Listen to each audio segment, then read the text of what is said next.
Dears അസ്സലാമു അലൈക്കും. അപ്പോൾ ഇന്നൊരു ചെറിയൊരു വ്ളോഗുമാണ്, അതുപോലെ തന്നെ കുറച്ച് കാര്യങ്ങൾ എനിക്ക് പറയാനും ഉണ്ട്. അപ്പോൾ ഇത് 50 പേർക്ക് ഉണ്ടാക്കിയെടുത്തിട്ടുള്ള ബിരിയാണിയാണ്. അപ്പോൾ നമ്മൾ തന്നെ ഉണ്ടാക്കിയെടുത്തതാണ്. അപ്പോൾ നമ്മൾ വീട്ടിലൊരു പരിപാടി വെക്കുകയാണെങ്കിൽ നമ്മൾ പുറത്തുനിന്ന് ആളെ വെച്ചിട്ട് ബിരിയാണി ഉണ്ടായിപ്പിക്കും. അപ്പോൾ 50 ആളൊക്കെ ഉണ്ടെങ്കിൽ നമുക്ക് ടെൻഷനാണ്, നമ്മൾ ഉണ്ടാക്കിയാൽ ശരിയാവോ കൊളാവോ എന്നുള്ള ടെൻഷനായിരിക്കും. എല്ലാവർക്കും അങ്ങനെ തന്നെയായിരിക്കും. അപ്പോൾ ഞങ്ങൾ വിചാരിച്ചു ഇപ്രാവശ്യം ഞങ്ങൾ തന്നെ ഉണ്ടാക്കാമെന്ന്. അപ്പോൾ അൽഹംദുലില്ലാഹ് ഞങ്ങൾ ഉണ്ടാക്കിയിട്ട് ഞങ്ങൾക്ക് സക്സസ് ആയി.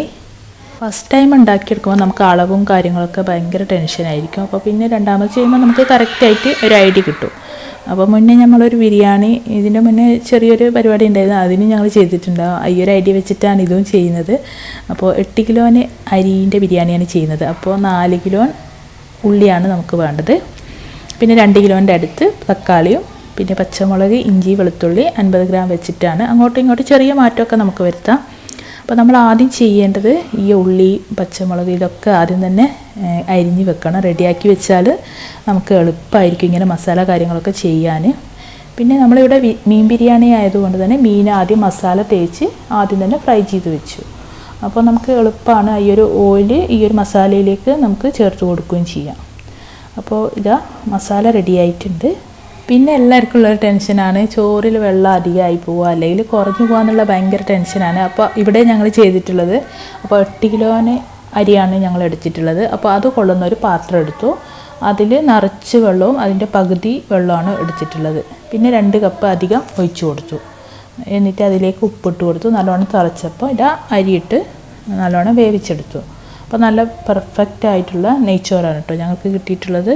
ഈ ഒരു അളവ് കറക്റ്റാണ്.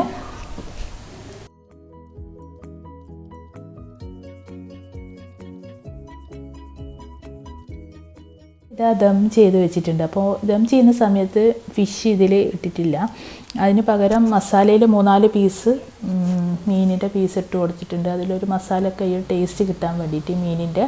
അപ്പോൾ ദമ്മിലിട്ടാൽ നമ്മൾ ദമ്മ് പൊട്ടിക്കുന്ന സമയത്ത് മീൻ പൊട്ടിപ്പോകുന്നുള്ള പേടി കൊണ്ടാണ് കേട്ടോ ഫിഷ് ആയതുകൊണ്ട് ഇട്ട് കൊടുക്കാഞ്ഞത്. പിന്നെ നമ്മൾ ആക്കിയിട്ടുള്ള പായസം സേമിയ, അതുപോലെ തന്നെ ചവ്വരി പായസമാണ് റെഡിയാക്കി എടുത്തിട്ടുണ്ടായിരുന്നത്. അപ്പോൾ ഇതാ ചിക്കൻ ഇതാ ഈ ഒരു സമയത്ത് നമ്മൾ ഫ്രൈ ചെയ്തെടുക്കുന്നുണ്ട്. 12 മണീൻ്റെ ഉള്ളിൽ നമ്മളെ കുക്കിങ്ങൊക്കെ എല്ലാം ഏകദേശം കഴിഞ്ഞിട്ടുണ്ടായിരുന്നു. അപ്പോൾ ഞങ്ങൾ മെയിനായിട്ട് 3 ആളാണ് ഈ ഒരു കുക്കിങ്ങൊക്കെ മെയിനായിട്ട് ഉണ്ടായിരുന്നത്. അപ്പോൾ നമ്മൾ വിചാരിച്ചാലും കുറേ ആൾക്കുള്ള ഭക്ഷണമൊക്കെ അൽഹംദുലില്ലാഹ് നമുക്ക് തന്നെ ഉണ്ടാക്കിയെടുക്കാൻ പറ്റും എന്നുള്ളൊരു ധൈര്യം അന്ന് കിട്ടി.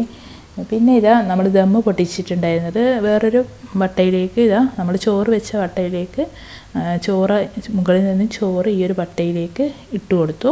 എന്നിട്ട് മസാല ഈ ഒരു വട്ടയിൽ തന്നെ വെച്ചിട്ടാണ് ഈ ഒരു ചോറ് നമ്മൾ വിളമ്പിയിട്ടുണ്ടായിരുന്നത്.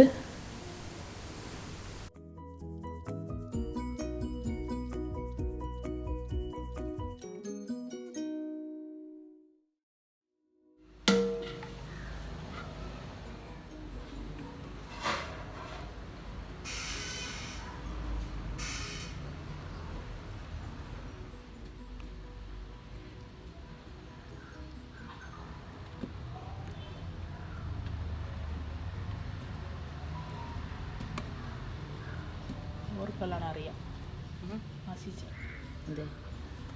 ഇടുന്നല്ലേ എനിക്കിത് വിളമ്പ് ഉണ്ടാക്കുന്നല്ലേ പേടിയാ. വിളമ്പം നെറ്റോ മണി സൈഡിലിടുന്നുണ്ടല്ലേ. അപ്പോൾ വീട്ടിലെ പരിപാടി എന്ന് പറഞ്ഞാൽ ഉപ്പാൻ്റെ ആണ്ടാണ്. അപ്പോൾ അതിന് വേണ്ടിയിട്ടാണ് ഭക്ഷണമൊക്കെ ഉണ്ടാക്കിയെടുത്തിട്ടുള്ളത്. പിന്നെ അപ്പം കൊണ്ടുവന്നിട്ടുണ്ട്, ഉപ്പാൻ്റെ പെങ്ങൾ ആസിച്ച കൊണ്ടു തന്നതാണ്. നല്ല വലിയ കൽത്തപ്പമാണ് കേട്ടോ. ഇത് കുറേ കാലമായി നമ്മൾ കഴിച്ചിട്ട്, നല്ല ടേസ്റ്റ് ഉണ്ടായിരുന്നു. അപ്പോൾ നിങ്ങളുടെ നാട്ടിൽ ഈ ഒരു അപ്പത്തിന് എന്താ പേരും അറിയാമെന്ന് അറിയില്ല. ഇത് വീഡിയോ കാണുമ്പോൾ അത്ര വലുതാണെന്ന് നിങ്ങൾക്ക് മനസ്സിലാകുന്നുണ്ടോ എന്നറിയില്ല. നല്ല വലുതാണ്.